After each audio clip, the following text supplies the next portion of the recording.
Greetings, everyone. Hope all of you are having an absolutely fantastic day.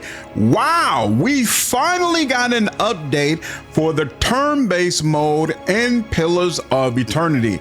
Brief recap for those who don't remember. Back in March, Obsidian said, hey, we're going to update the first Pillars of Eternity game and allow you all to have turn-based available in it. Of course, as of right now, the game is strictly real-time with pause. Now, they did add turn-based mode into the Pillars of Eternity 2 game, Deadfire, but you had to choose right at the beginning whether or not you were going to play in turn-based or if you were going to play in real-time with pause. And once that choice had been made, it could not be changed. It's going to work very differently in this updated version of it. And frankly, I think the changes they've announced are really freaking cool. And all of this makes me even more excited for Pillars of Eternity 3, if you can believe it. So first, let's go ahead and dive into what some of these changes are. So Obsidian did provide a site with all of the updates listed. And of course, I'll leave a link down in the description.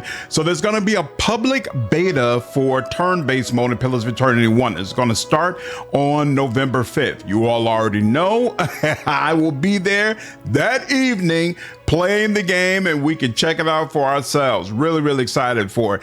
Keep in mind though that even though long term they plan to allow you to switch back and forth between turn-based and real-time with pause, during this public beta, at least at first, you'll have to go into the options menu in order to make that change. But long term, it'll just be an option on the HUD, very similar to what we've seen in the Pathfinder games. Now, there are multiple things they're adding to hopefully make the turn-based experience superior to what we experienced in Deadfire. So first and foremost, you're going to have unbound turns. All turns are now influenced by a character's overall speed, improving the value of real-time with pause attributes and mechanics.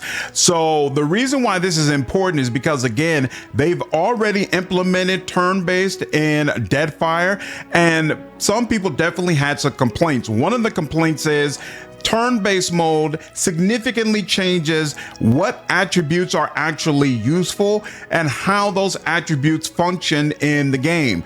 Because the way turn-based mode was implemented, now speed is completely irrelevant because no matter what, you only get one turn per round. So dexterity and armor weight and all those type of things, they mean something completely different in turn-based mode in Deadfire compared to real-time with pause. Well, they're going to change that where now your speed is going to be taken into account. So you could potentially get more than one turn per round depending on how fast you are. And therefore, dexterity, keeping things lighter and things of that nature will all play a much bigger role regardless of whether or not you are playing in real time with pause or turn-based.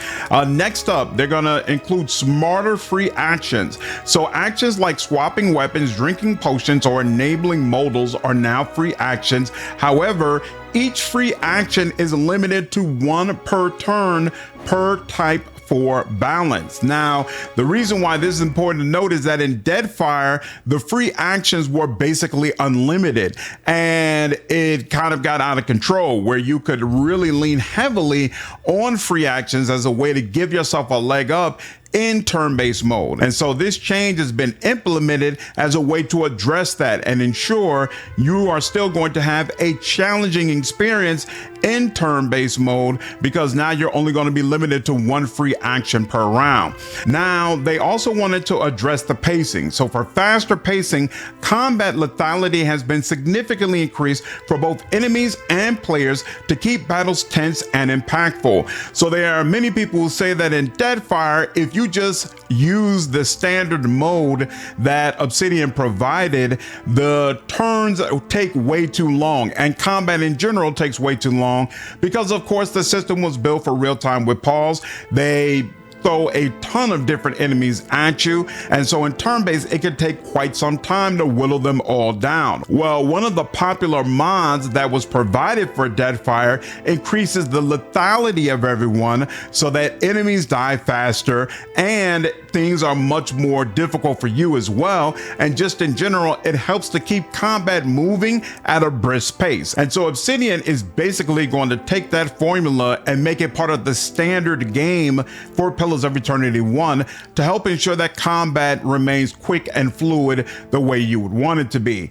And then finally, I've already mentioned mode flexibility. You're going to be able to choose turn-based mode alongside difficulty when starting a new game, or swap freely between real-time with pause and turn-based mode in the game options. They are also, as I mentioned, investigating a direct HUD toggle for even more convenience. I don't need to say that this is very, very exciting. One of the things I enjoy the most about the Pathfinder games is the freedom and flexibility to switch back and forth between those modes at will. I think it did so much to make combat more enjoyable and the experience more enjoyable in general.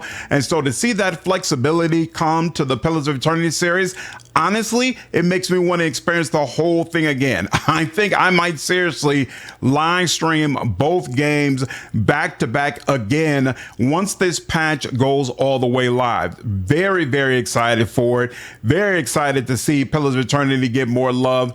And obviously, I'm hoping that all of this is going to lead into us finally getting Pillars of Eternity 3. Now, Obsidian did release a trailer for this game. You've been seeing it in the background, and I'll leave a link, or in fact, I won't need to leave a link. You're in the site that I'm going to provide a link for. You'll be able to see a link for that trailer that you can check out as well, where none other than Josh Sawyer walks through some of these changes and tells you why it is so exciting.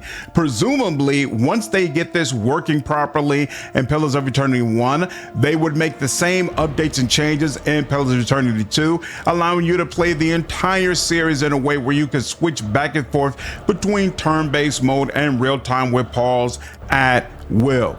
Absolutely psycho and bananas. Let me know down in the comments if there's any additional content regarding Pillars of Eternity that you all want to see. I've done reviews for both games. I reviewed all of the classes for the first game. I still need to finish that ranking for the second game. Believe it or not, that is on the list of things for me to do. I haven't forgotten about it at all.